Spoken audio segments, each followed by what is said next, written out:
Hey everybody, my name is Josh, and today I'm going to give you a tour of this 2010, probably shouldn't touch my microphone. So like the other builds, we're going to start on the outside and we'll work our way in. If you want to take a look at the other van builds, there'll be a link up here. Just a quick disclaimer, the bed in the van is not finished yet, so you'll just see the slats inside. The van is about 99% done. I just wanted to give you guys a tour before it gets shipped out.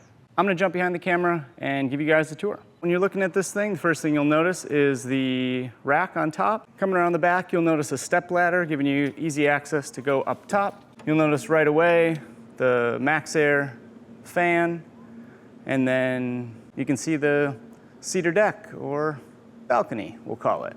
And then before we go into the back of the van, there is a platform that was installed that I've done in other builds, but you can see that it fills the area of the passenger seat. Just a place to rest things, possibly a cooler. Coming around the side here, you'll see what we will call the front door. So unfortunately, the bed cushions are not done at the moment, but picture some beautiful, soft memory foam if that's your thing. As we go in, you'll notice a couple things. Down here on the right, this is just a 12-volt accessory panel, some USB plugs, and then a battery indicator.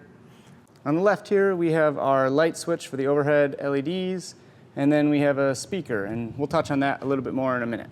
Here is just a storage bin. There are actually some pillows sitting inside there right now. The idea with this was when the bed is extended out, the bed frame meets up to about here, so this is kind of to be thought of as sort of a nightstand. If we look up top here, we have a big overhead storage bin, and this extends all the way to the front of the van. I've installed this in several other builds. Just allows you to utilize the height of this body style Transit Connect. So now we'll pop the back doors open. Right away you'll see it, there are flip up tables. You can push the release, swing those open. And this will give you a pretty good look at what the camper looks like. Down here on the left, just a little door giving you access to a little bit of extra storage behind our other speaker, and then a 110 outlet that's connected to the inverter, which we'll get to. Here's that other speaker. Just in front of that is a additional drawer for storage, some paperwork for the client. And then on the right, we have our kitchenette and the upper cabinet. This is just left open. There's a lip here, so nothing should fall out. A couple drawers for all the goodies. Trying to keep everybody safe. And everything is on soft close drawer guides. And this provides a little bit of resistance when opening the drawer, so they don't come open when you're driving down the road. And a very satisfying close. Below that, just some open cavities for extra storage. Same on this side. Looking up top, you can see our LEDs, and then of course the fan. This is a pull-out slat style bed. I'll try to do this with one hand, but this will give you an idea of what the bed looks like when the bench is extended out. And as you can see, like I mentioned earlier, the bed frame lines up so that the nightstand can still be opened while the mattress is in place. Closes nice and smooth. And then coming around the side here, we'll get to the electrical system.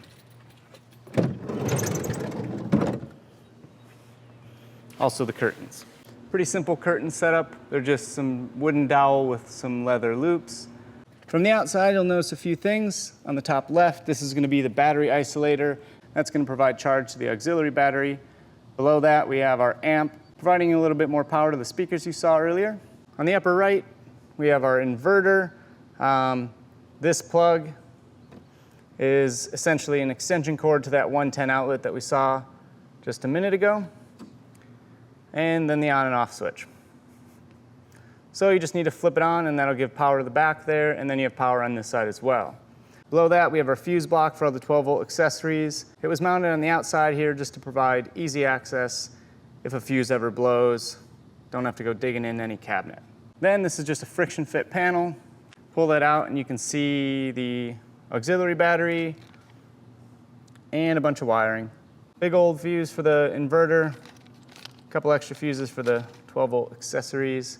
And I suppose you could use this for a little bit of extra storage space, although I wouldn't recommend packing too much stuff inside of here. And then you can just stick the panel back in and good to go. This front bin here is all just open storage, but the lids are split so that they can open independently of each other if the mattress is down. I'll pull these curtains down real quick so you can get an idea of what these look like. I'm sorry for the wrinkles. They're pretty straightforward. They're just blackout curtains that were cut down to size. So that's gonna wrap up this tour. I believe I covered everything. If I missed anything, just drop a comment below and I'll try to get back to as many questions as possible. This was a really fun build. Thanks for taking the time to check it out with me. Consider subscribing, hit the like button, and stay tuned for more builds. This was a really fun build and hopefully,